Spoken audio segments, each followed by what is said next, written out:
Tonight on Newswatch 18, President Barack Obama addresses the nation about the U.S. invasion of Libya. A star from Jersey Shore surprises students at an annual event aimed to raise money for cancer research. And residents of Ames collaborate with ISU students to make Ames better looking as a part of VISHA. All this and more tonight on Newswatch 18. Well, good evening and welcome to Newswatch 18. I'm Chris Cox, in for Chris Kuyar. And I'm Michael Leighton, in for Addison Speck.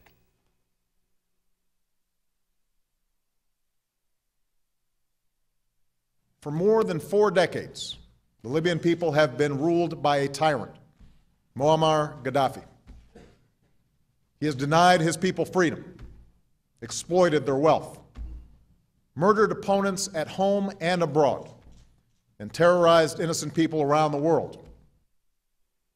Last night, President Barack Obama addressed the nation about Libya, defending his choice to take military action. In his speech, Obama responded to critics, stating the United States would let NATO take command on Wednesday and will maintain a supporting role in the conflict. Obama did not offer any ideas on how much U.S. involvement in Libya would cost or how long the country plans to stay involved.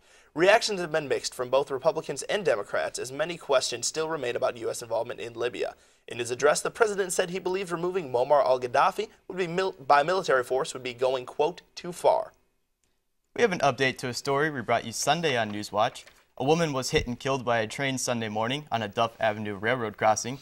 The woman's name has not yet been released because police are still trying to contact the woman's family. The only information available at this time is that she was in her 40s and had just moved to the Ames area last week. The incident remains under investigation. Stay tuned to Newswatch for continued updates. Iowa State University and the American Cancer Society team up once a year to sponsor Story County's Relay for Life. Sam Turner and Rachael Bagley have the story. This past weekend, Iowa State students and Story County residents camped out in Lead Rec Center to walk for a cure. The Iowa State Relay for Life drew together participants of all ages for one common cause, raising money for cancer research. Colleges Against Cancer and Relay executive member Krista McCarty explains that the relay really does have a big impact on cancer research. Seeing how many people are here to help support the cause and just to see how much money we have raised too. We were at $30,000 at the beginning of this week, and now we're over $60,000 raised for the American Cancer Society. Also on the executive board for the relay is ISU student Laura Hoagland. Her work with the relay consists of meeting with cancer survivors. Laura feels that it is the survivors who make the event worthwhile. Putting all the time, the hard work, the stress in, that all goes away. The second the first survivor walks through the door, just their smile and hearing their stories, it just makes it all worth it. As a surprise, Vidi Guadagnino of the hit TV show Jersey Shore stopped by to offer a few words of encouragement. So, just want to say thank you again for letting me come here and, congratulate you. And keep raising more money, and I'm going to do whatever I can to help you guys, all right? I love you. Reporting for ISU TV with Rachael Bagley, I'm Sam Turner.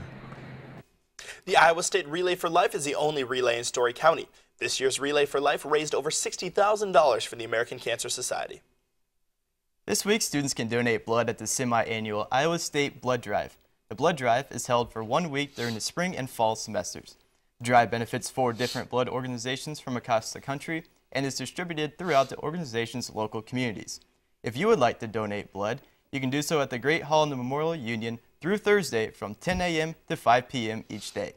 If you're interested in signing up to volunteer, you can visit www.blooddrive.stu.org.iastate.edu and click on the Volunteer tab for sign-up information.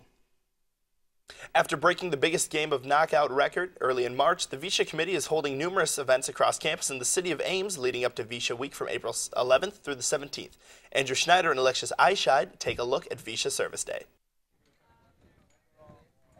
Hundreds of students braved the cold and windy weather in Ames to lend a hand in the annual VISHA Service Day.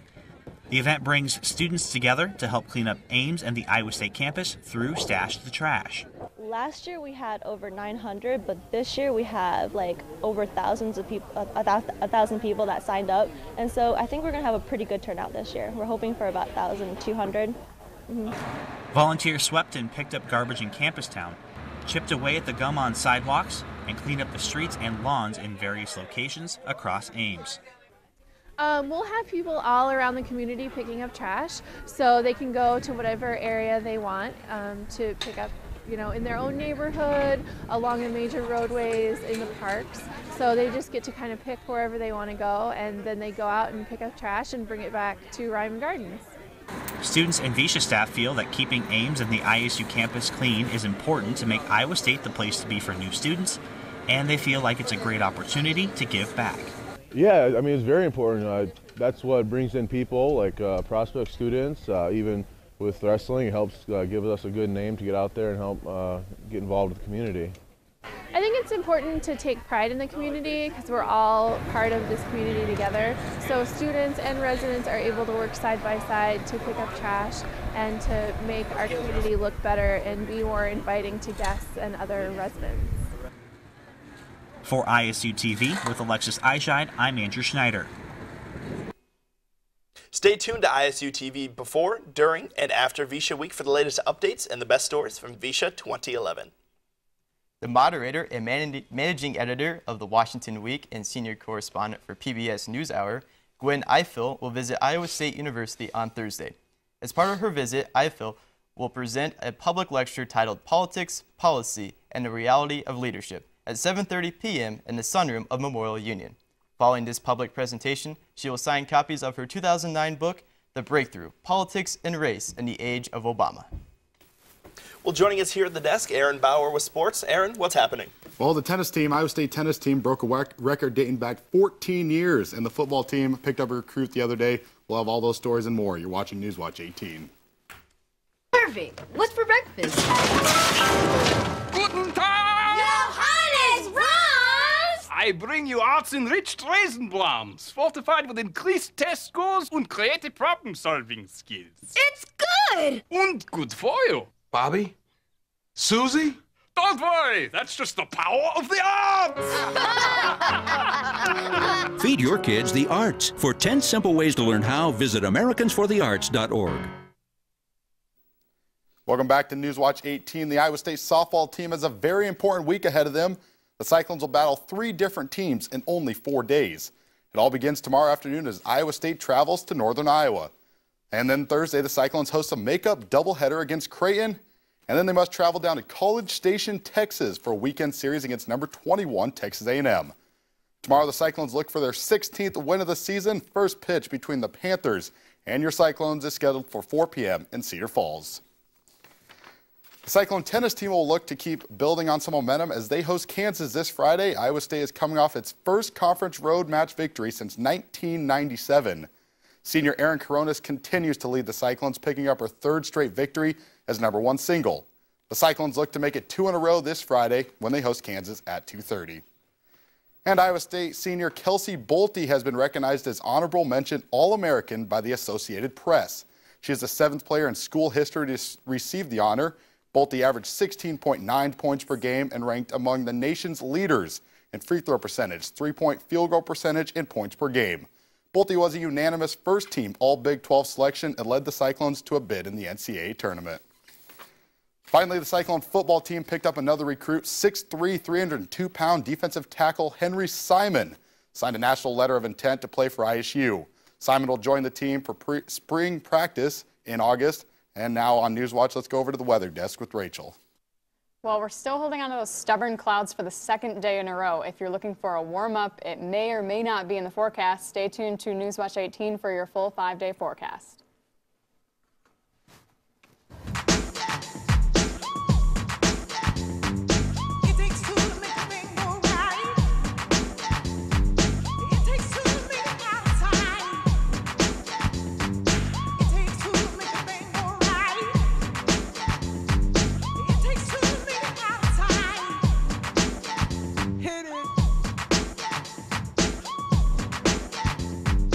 Support the Red Cross and change a life, starting with your own.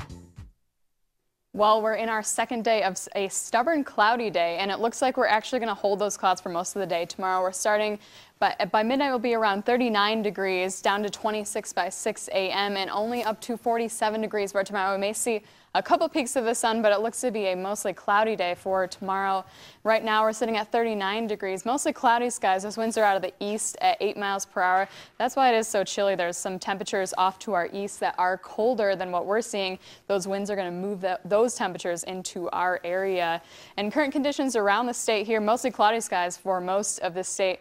A couple peaks of sun up in Waterloo this morning, but mostly those clouds have filled in from the west, and it was a mostly cloudy day for most of the state. And we actually saw some precipitation too in parts of the state. And current temperatures, 30s for the northern part of the state, some 40s down to the south nonetheless.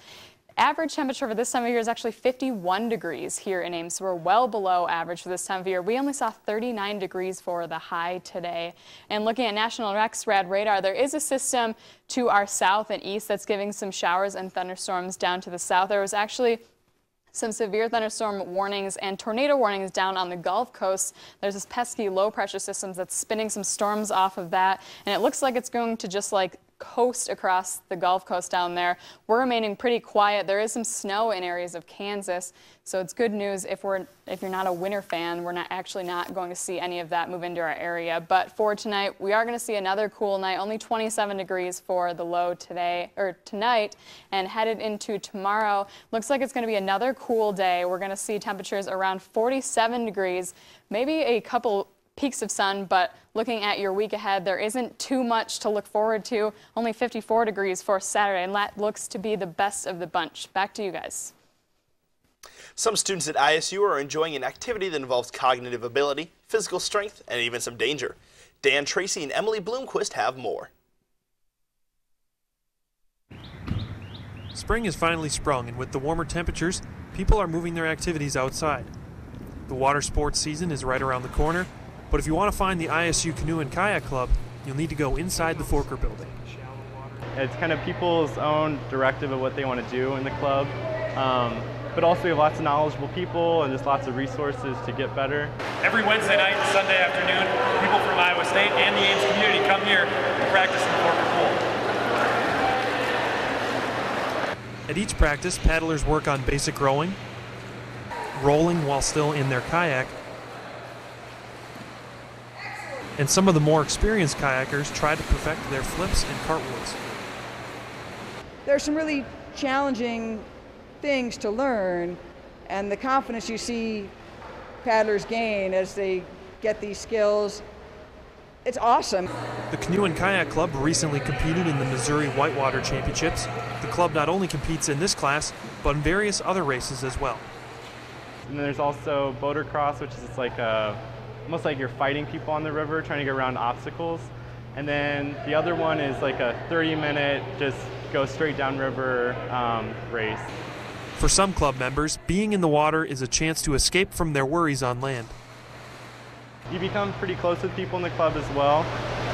And river-wise, I always, like, my mind kind of just goes and goes and goes, especially with classes, but on the river, like, I'm not, worrying about my test, or I'm not worrying about what's going on at home or anything. I'm just kind of, it's like a zen moment, I guess, when you're kayaking. In the future, the Canoe and Kayak Club hopes to enter more competitions and take multiple trips to the new whitewater course opening this summer in Charles City.